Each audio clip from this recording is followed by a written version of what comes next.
Gordon Ryan. No grappler in history divides opinion quite like Gordon Ryan. On the mats, he's almost untouchable. He's a multiple-time ADCC champion, a multiple-time world champion, and to many, the greatest no-GI grappler of all time. His dominance is so absolute that matches often feel like a formality. Everyone expects him to win, and most of the time he does it with ease. Whether it's strangling his way through ADCC divisions without giving up a single point, or shutting down world-class black belts with surgical precision, Gordon makes elite competition look unfair. But what makes Gordon Ryan hated isn't just his ability, it's everything else that comes with it. Gordon has built his career as much on trash talk as on submissions. He's insulted opponents in interviews, mocked rivals like Felipe Pena and Andre Galvão, and even taken aim at entire gyms. No one is safe from his social media tirades, where he mixes arrogance with humor and never lets criticism slide. He positions himself not just as the best grappler alive, but as the undisputed king of jiu-jitsu, with no humility and no apologies. His rivalries only fuel the fire. The ongoing feud with Felipe Pena, where Gordon lost early but came back to dominate in later matches, is one of the most bitter storylines in modern grappling. His heated confrontation with Andre Galvão at ADCC 2022, when the two nearly came to blows backstage,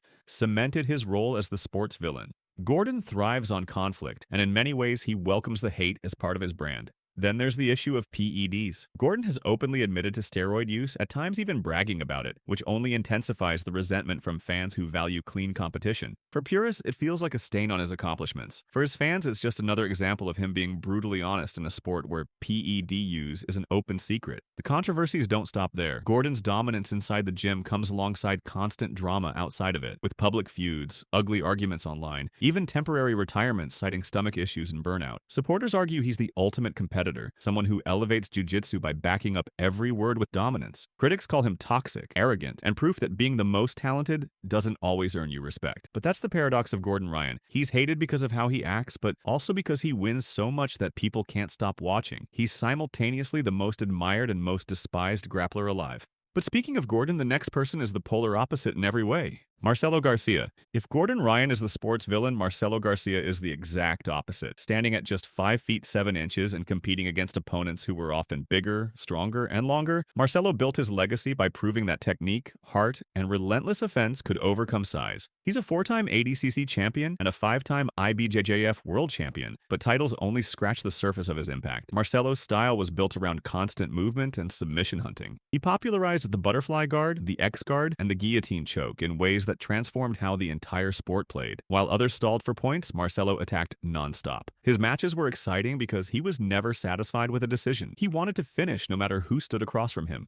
Watching Marcelo compete was watching someone redefine what was possible for smaller grapplers, and it inspired an entire generation to believe they could succeed regardless of body type. But what truly set Marcelo apart wasn't just his game, it was his attitude. He carried himself with humility in a sport often filled with big egos. He never trash-talked, never disrespected opponents, and never needed theatrics to sell a match. Instead, he won fans by smiling through adversity, congratulating his rivals, and making every competitor feel valued. Even his fiercest opponents respected him, which is rare in a sport that thrives on grudges. Marcelo's influence didn't end when he stepped away from competition. In New York, he built one of the most respected academies in the world, shaping future champions and continuing to spread the values that made him beloved. Students describe him as approachable, patient, and always eager to share knowledge. In an era where controversy often overshadows performance, Marcelo's reputation has remained untarnished. To fans, Marcelo Garcia is more than just a champion. He's the people's champion. He represents everything they want jiu-jitsu to stand for: humility, creativity, and the pursuit of submissions over politics. His legacy is proof that you don't need arrogance, drama, or scandal to leave your mark. And that's why when you put Marcelo side by side with someone like the next person, the contrast couldn't be clearer.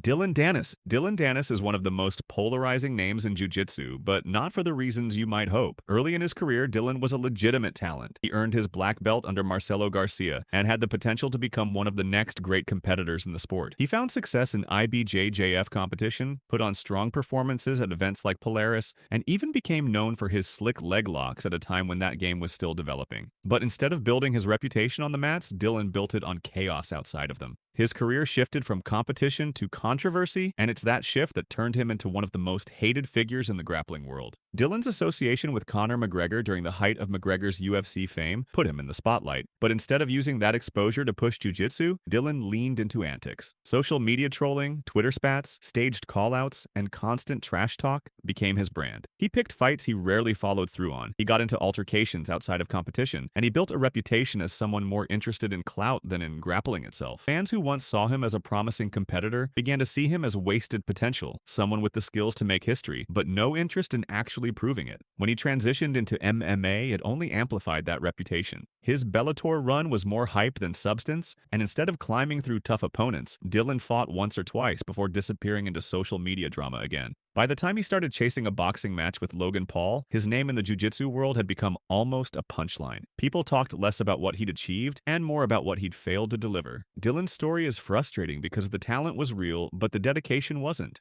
Craig Jones.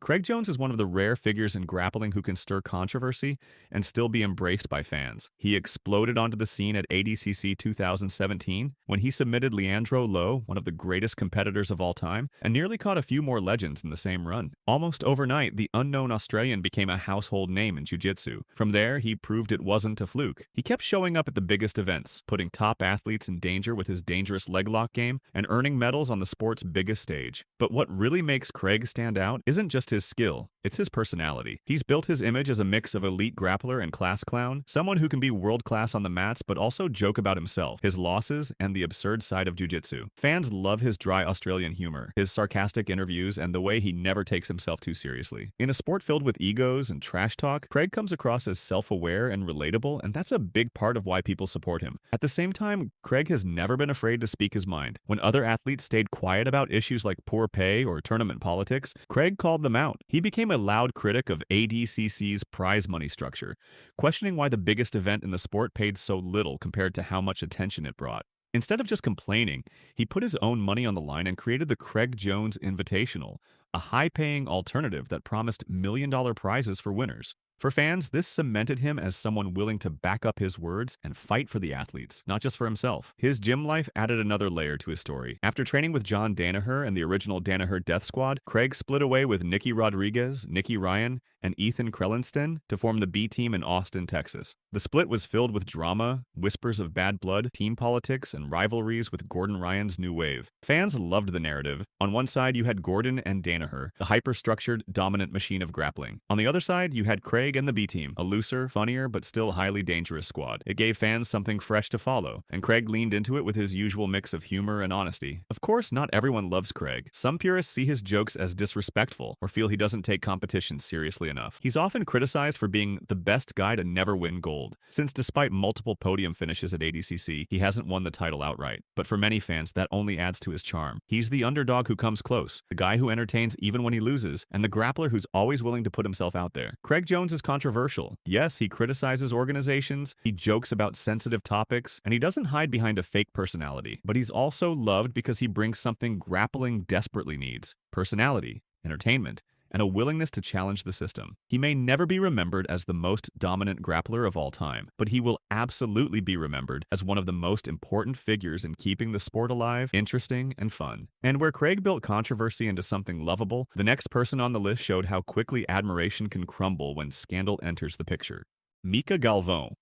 Mica Galvão was once seen as the brightest prodigy in all of jiu-jitsu. Coming from Manaus, Brazil, he grew up on the mats, trained by his father from the time he was a child, and by his teenage years he was already tearing through black belts. When he became the youngest IBJJF world champion in history at just 18 years old, it felt like the sport had found its future superstar. Fans compared him to Marcelo Garcia, humble, respectful, technical, and seemingly destined to dominate for the next decade. For a moment, Mica was the golden boy of grappling, but that image didn't last. In 2023, just months after winning Worlds, Mica tested positive for PEDS. The IBJJF stripped him of his title, and the community's perception of him changed overnight. Instead of being remembered as the youngest world champion ever, he became remembered as the youngest grappler to lose it all to a doping scandal. The revelation shocked fans not because PED use in jiu-jitsu was unheard of, but because Mica had been held up as a clean, wholesome role model, the exact opposite of someone cutting corners. For many fans, this was more than just a failed drug test. It felt like a betrayal. Mica was supposed to be the sport's next great ambassador, a young champion who could carry jiu-jitsu forward with integrity. Instead, his name became a symbol of distrust.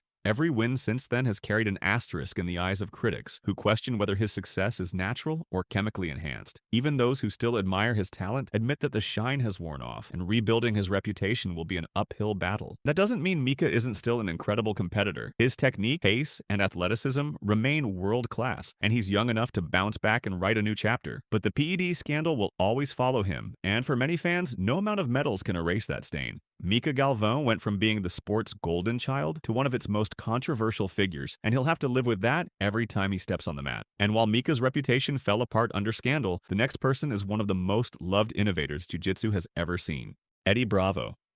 Eddie Bravo isn't remembered as the most decorated competitor, but few people in jiu-jitsu history have had a bigger cultural impact. In 2003, he walked into ADCC as a massive underdog, facing Royler Gracie, one of the most respected competitors in the Gracie family. Almost nobody gave Eddie a chance, but then, in one of the most iconic moments in grappling history, he locked up a triangle choke and forced Royler to tap. That single moment sent shockwaves through the jiu-jitsu world. Eddie Bravo, an outsider from Los Angeles with no direct family ties to the Gracie dynasty, had just beaten one of their greatest champions on the biggest stage. That win could have been the peak of his story, but Eddie turned it into the beginning of something much larger. Instead of chasing medals and titles, he created his own gym called 10th Planet Jiu-Jitsu. The philosophy was radical at the time. Eddie stripped away the gi entirely, focusing on no-gi submission grappling at a time when the gi still dominated the competitive scene. He's created unique positions like the rubber guard, the lockdown, and the truck, designed specifically to work against wrestlers and MMA fighters who weren't wearing kimonos. And of course, his infamous twister submission, once considered an exotic move which became part of the mainstream playbook after fighters like Chan Sung Jung pulled it off inside the UFC. But Eddie's influence went far beyond techniques. He built a culture. Walk into a 10th Planet gym and you immediately notice it's different. No gi training, no rigid hierarchy, no bowing in lines. Instead, you see colorful rash guards, graffiti-style logos, music blasting, and students encouraged to experiment and build their own games. Eddie wanted jiu-jitsu to be creative, not rigid. He gave permission to people who felt out of place in traditional gyms to find their own style and express themselves. That culture attracted artists, musicians, skaters, MMA fighters, and people who might never have fit into the traditional martial arts mold. For them, 10th Planet wasn't just a gym, it was a home. His influence spilled directly into MMA. Fighters like Tony Ferguson brought Eddie's rubber guard into the UFC, using it to control opponents from the bottom in ways that baffled traditional grapplers. Eddie's emphasis on no-gi also anticipated the sport's future. Long before leg locks and heel hooks became mainstream, Eddie was pushing students to adapt for MMA and real combat. In hindsight, his approach feels ahead of its time. Of course, Eddie Bravo is also a personality. He's outspoken and unafraid to say things that spark debate. His interviews, his commentary alongside Joe Rogan, and his wild energy made him one of the most recognizable voices in grappling. Even when people disagreed with his theories or his quirks, they couldn't deny his passion for the art. Fans love him because he feels authentic, someone who cares deeply about jiu-jitsu, wants to see it grow, and isn't afraid to break rules to get there. Eddie Bravo's legacy isn't measured in IBJJF titles or ADCC medals. It's measured in culture. He changed the way people think about no-gi. He created a global network of gyms that continues to expand, and he gave jiu-jitsu an identity outside of tradition, one that values creativity, individuality, and freedom. For many grapplers, Eddie isn't just a coach or an innovator. He's a reminder that jiu-jitsu doesn't have to look one way to be effective. It can evolve. It can change. It can be whatever you make of it. And while Eddie built his reputation on innovation and love for the art, the next person's story is far darker, with a career once respected, now clouded by controversy and criticism. Roberto Cyborg Abreu. Cyborg was once one of the most respected heavyweights in jiu-jitsu. He built a long and decorated career, winning IBJJF titles, claiming the ADCC Absolute Championship in 2013, and competing at the highest level well into his late 30s. He was admired not just for his victories, but for his longevity, his leadership, and the way he carried himself as a representative of the sport. For years, Cyborg was seen as a mentor figure, running his own team, shaping athletes, and showing that you could stay relevant in competition, even as new generations of grapplers came up behind you. But all of that has been overshadowed by controversy. In recent years, Cyborg became implicated in serious scandals, including accusations of covering up abuse within his team. The fallout was immediate and brutal. Sponsors pulled away, athletes distanced themselves, and the community that once held him in high regard began to view him with suspicion and anger. What had taken decades to build was torn down almost overnight. Today, when people talk about Cyborg, it's no longer about his ADCC run or his titles. It's about mistrust, disappointment, and the feeling that he betrayed the values Jiu-Jitsu is supposed to stand for. His story is a harsh reminder that no amount of medals or accomplishments can protect a legacy if the respect is lost outside the mats. And in sharp contrast to Cyborg's fall, the next Italian we're talking about has become one of the most beloved grapplers alive. Not because of controversy, but because of his authenticity. Mikey Musumeci. Mikey Musumeci is one of the purest fan favorites in all of grappling. At first glance, he doesn't look like your typical world champion. Skinny frame, nerdy personality, soft-spoken demeanor, but that's exactly why fans connect with him. He represents the idea that you don't have to be larger than life to dominate in jiu-jitsu. You just have to love the art and dedicate yourself to it completely. On the competitive side, Mikey's accomplishments are historic. He's a multiple-time IBJJF world champion, the first American to ever win multiple GI world titles at the black belt level, and he's carried that same success into no GA. In one championship, he's become the face of submission grappling, defending his flyweight title against some of the best in the world, and doing it with the same precision and calmness that made him famous. His technique is razor sharp, backtakes to his signature leg attacks. He's shown time and again that his jiu-jitsu can shut down athletes who are bigger, stronger, and more athletic. But what truly makes Mikey beloved isn't just the medals, it's his personality. He's humble, quirky, and unapologetically himself. He openly talks about his love of pizza and pasta, his obsessive study of technique, which have become almost part of his lore. In interviews, he comes across as genuine and kind, never trying to be someone he's not. Fans see him as relatable or like the nerd who became a world champion through sheer dedication. Mikey also embodies respect for the art. He never disrespects opponents, never stirs drama for attention, and never tries to play a villain. Instead, he wins people over through authenticity. In a sport where so many figures are loved or hated because of their controversies, Mikey stands out by being admired simply for who he is. His rise has also inspired countless younger grapplers. Kids who might not see themselves in the hulking ADCC champions can look at Mikey and realize that intelligence, creativity, and relentless work can take you just as far. For many, he represents the soul of jiu-jitsu, pure love for the craft, without ego, without politics, and without gimmicks. Mikey Musumeci may never be the loudest voice in the sport, but he doesn't need to be. His jiu-jitsu, his humility, and his authenticity make him one of the most loved grapplers of all time. Now that we've been through some of the most hated and loved jiu-jitsu athletes, let me know down in the comments who your favorite athlete is. And don't forget to subscribe and like the video.